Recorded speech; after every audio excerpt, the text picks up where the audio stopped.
Hey Kings Hill family, I hope that this video finds you well.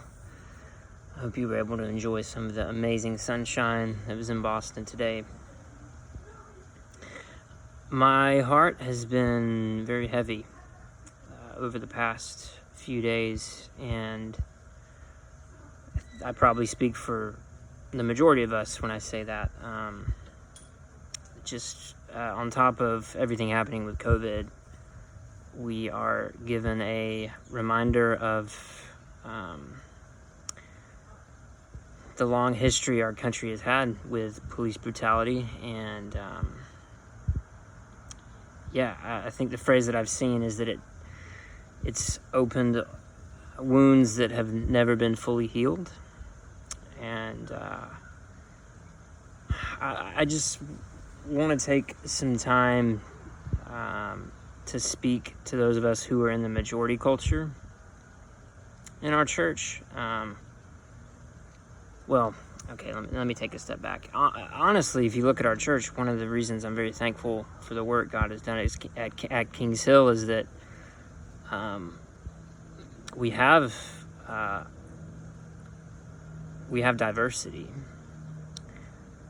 And so when I say majority culture, if you take an isolated slice of the culture in Boston and look at Kings Hill, maybe we don't reflect the city as a whole, or the majority culture experience of our country as a whole. And obviously that looks different in different contexts. So a majority culture in Boston, I would say the majority culture being white, Caucasian, that's Boston's context, and that's not always the same depending on where you are in the world. So, specifically in our context, those of us who find ourselves in the majority, I just think there's some helpful things for us to consider.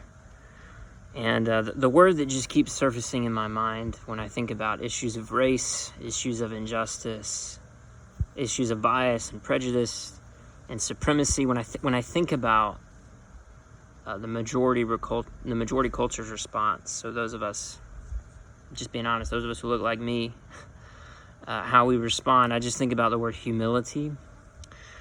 And I truly believe that needs to frame our attitude, and not only in the coming days, but in the coming weeks and in the coming months, and honestly for the rest of our lives. If we find ourselves having the experience of the majority culture, then for the rest of our lives we'll need to have an ear to those who experience the world through a minority lens.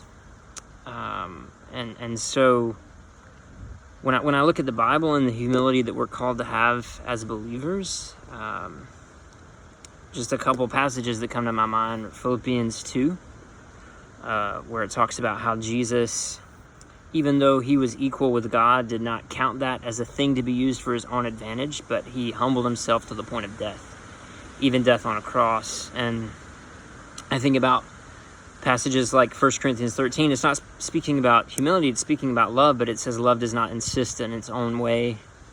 It does not keep a record of wrongs. I think about passages from the book of James that says we ought to be quick to listen and slow to speak. And so I would encourage us, particularly those of us who come from the majority, to approach conversations, to approach situations with humility, and recognize, here's what I just failed to recognize for a large portion of my life: recognize that it's a privilege for us.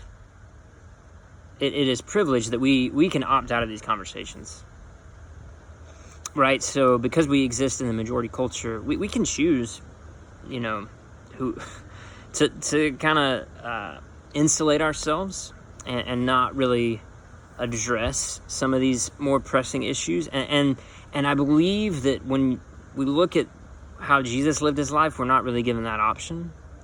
that we are to use our privilege for the sake, to steward our privilege, to put it to use for the sake of others. That's what Jesus did. He was in a supremely privileged position in the presence of God, his Father, and he gave up that privilege and position to see us lifted up, right? So if we're to follow that, I think part of it is identifying, man, it is up to me. If I'm in the majority culture, I could opt out of these conversations. I could turn a blind eye.